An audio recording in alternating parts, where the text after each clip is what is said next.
All right, let's go to our next caller, Steven. Steven calling from California. Steven, welcome to Stay Paid. Thanks for being here. Hey guys, what's up? What's up, Steven? Hey. Man, it's early in California. Well, I guess not too early. I guess it's 12 o'clock East Coast now, so. 8:49, 8:50. Yeah, not too bad. Yeah, this you've been up since 5 a.m., right, man? Hustling, getting it done. Not today. Not today, but I don't blame you. What's your question, brother? What can we help you with? Yeah, I was going to ask you guys, what advice would you give yourself like at 12 years old? Going back in time was one of my questions, and then I had another one, but that one first. So. What advice would I give my 12-year-old self? Jeez. Be harder on your little brother, Steven.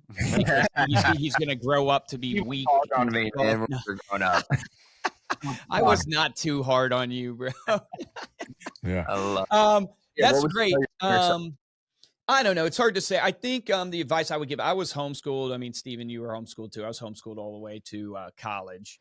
And I would probably go back and tell that kid, stop worrying so much about what others think about you, and stop being so much of a performer. Because I've been such a performer my whole life, and it has, it's helped me a ton, right? Performance is good, but it makes it really hard to have authentic relationships when you are just constantly in a performance mode because you're worried you're going to come across the wrong way, or, people aren't going to like whatever it is that you're doing. And I think that stemmed from me. Steve and I grew up in a family band. So we had this band and we used to travel around kind of up and down the East Coast and stuff like that. And, so from my first show, I played at 12 years old. So I think that is like, if I think, if I was talking to a psychiatrist, I think they would say, that's probably what happened is you got so performance. So I got so like sensitive on like what people thought of my voice or music. And then that translated to everything else I did in life. And has followed me in my business career. I wish so bad today I could be way more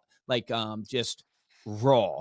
But I'm constantly, my EQ's like, well, how's Steven going to perceive me right now? I don't want to offend them. I don't want to come across the wrong way. And that just doesn't help you in life, build authentic relationships. I envy the people who can just be like, boom, this is what I think. It's so funny. I don't see you as a person. Because I'm a performer, dude. Yeah, I guess so. If anyone wants to watch it on YouTube, it's still there. So feel free to go check it out. It is the A3 Brothers. Brothers. Battle of the Bands. Yeah. Go check it out on YouTube.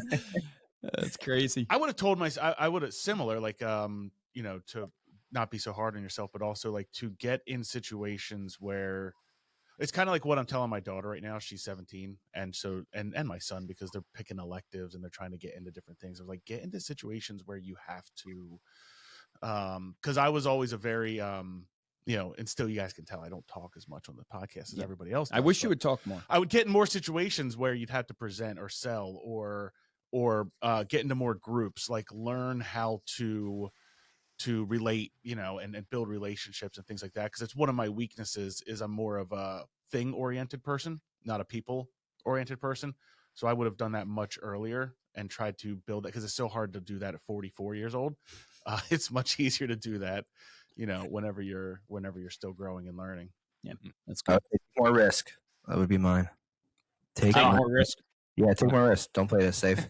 Especially like when you're single, no kids, no wife. You can do whatever you want. Your expenses and costs. Oh, the freedom before we were all institutionalized with marriage. Yeah. What a great institution. No. Take more risk if you have the opportunity to take more risk.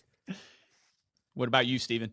Yeah. I mean, for me, every stage of life, you just look and wish you would have done more, right? Because you get more responsibilities, like you said. So getting married, having a kid, I'm like, oh man, I should have been wealthy at 12 years old. That's too good. I'm curious, Steven. I appreciate you calling in and asking that question. I'm curious what you would tell your 12-year-old self, man. Me, I would just tell them, I guess build off confidence, and go through things, one step at a time. There's going to be, the ball's not going to go away all the time. So you have to just, you deal with adversity in life and things will come up. And then, like, for instance, it's going to happen, just play it out, and just kind of go through the struggles and the up and downs, and then there is I love that because there was a great post. I think it was Jay Shetty. I reposted it, and it was like I forget if it was an image of like Times Square, but it was just people like going over this crosswalk and just hundreds, of people going through it, and it had over their heads what was going on in their life. Like, this person a miscarriage, this person got fired, this person struggling with anxiety, and you just was such a great image, like a reel of like, yeah, you're exactly right, man. Like, crap is going to happen to you, and it is happening to every single person. And perspective helps so much to realize, hey, it's going to happen. You're going to get through it. You guys got to keep going. My wife's grandfather just passed away, and we were at his funeral. And I remember he was, one of these guys that was, you would not know he was successful. He was a farmer. But this guy, I mean, more successful than me, probably than what I will even be from a monetary standpoint or anything like that. But you would never know that. Just unassuming, humble. I didn't really even know it till, the end of his life. And I asked him, a year, 2 years ago, something like that. I asked him what his best piece of advice was. And he said, the truth is you just got to keep waking up and put one foot in front of the other. You just got to keep putting one foot in front of the other. And as long as you do that, then you'll get there. And then he made a joke and said, in partnerships, if you want to have great partnerships, don't do them. I think he was half joking about that one, but he was dead serious about the first one. But what's your other question? I know you said you had two questions. What's your other question? What's a struggle that you come across in life or business that you want to share, to get to where you are right now or something. Yeah.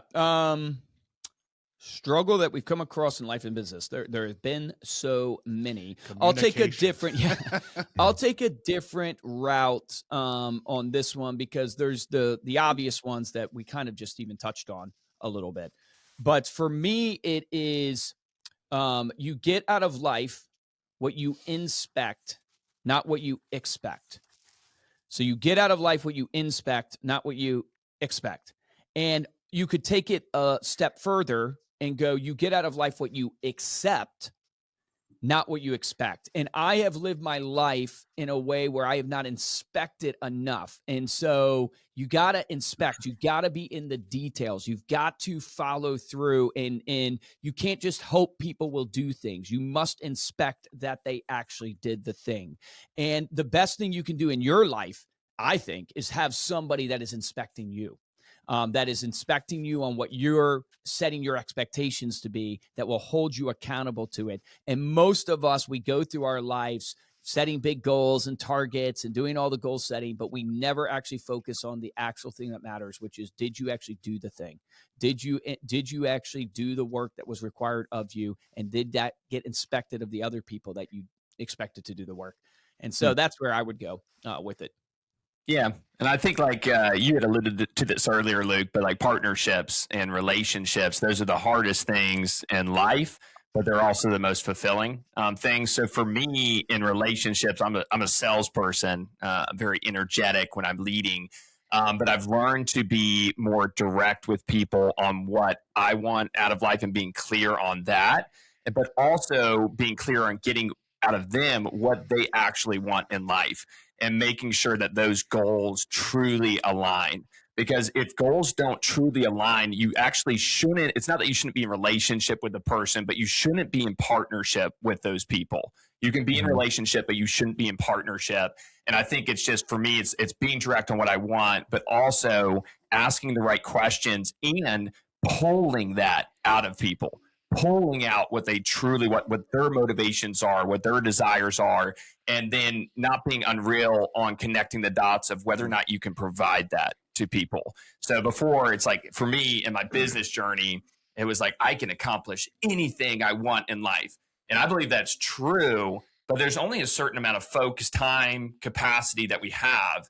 And so what am I actually going to fulfill in my life? And is that going to get that other person what they truly want fulfilled in their life? And so that's how I'd answer that question.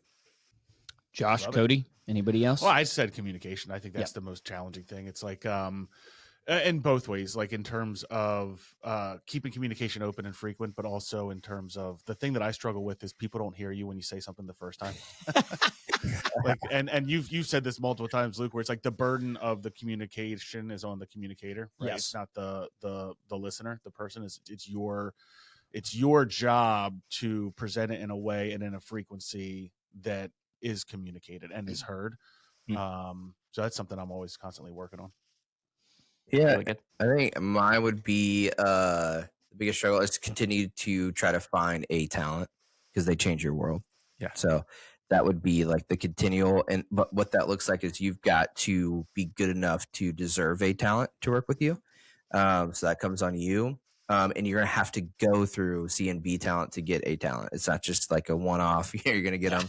It takes a lot of work to get there. Got to So kiss a lot of frogs. right. So that's a lot. That's a big struggle because that takes so much time and attention and effort and heartache and disappointment, right? And to get through it. But at the end, once you get the A talents, it's like game changing and changes your world. So. I think Steven's a counselor. I don't think he's a real estate agent. Yeah. I feel very, Well, that is what a real estate feel agent very is. It's like vulnerable. a counselor, advisor, psychiatrist.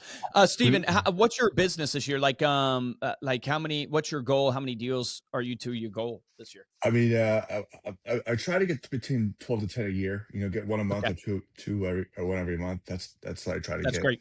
You know, that's strive for that. What you know. part of California are you in? I'm in the Bay Area, so by Wanna Creek, Pleasanton, over there, East Awesome. Bay. So Yeah. suburbish for, I mean, in between San Jose and San Francisco. So it's a good ideal location. Yeah, You know, great because the location. schools Yeah. are suburbish area, but everything's good over there. You know. Yeah. So Love it. yeah. Love it, man. Hey, well, I appreciate you calling in, man. Hopefully some of that advice resonated with you of what we give ourselves.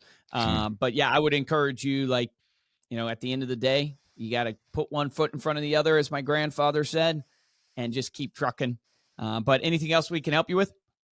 That's it, guys. This is my background as a basketball coach. So, coaching kids, and then in real estate, same way, you're coaching, clients, whether it's selling a house or helping to buy. You want to be coachable, I think, in life, and that's what Yeah, helps so good. out. So, yeah. Yep. That's awesome. So good, my man. All right. All right. Thanks, Steve. Appreciate you coming on. Hey, All right. go Thanks. crush it, man. All right. Yep. See you, brother. Take care. Bye. Yep.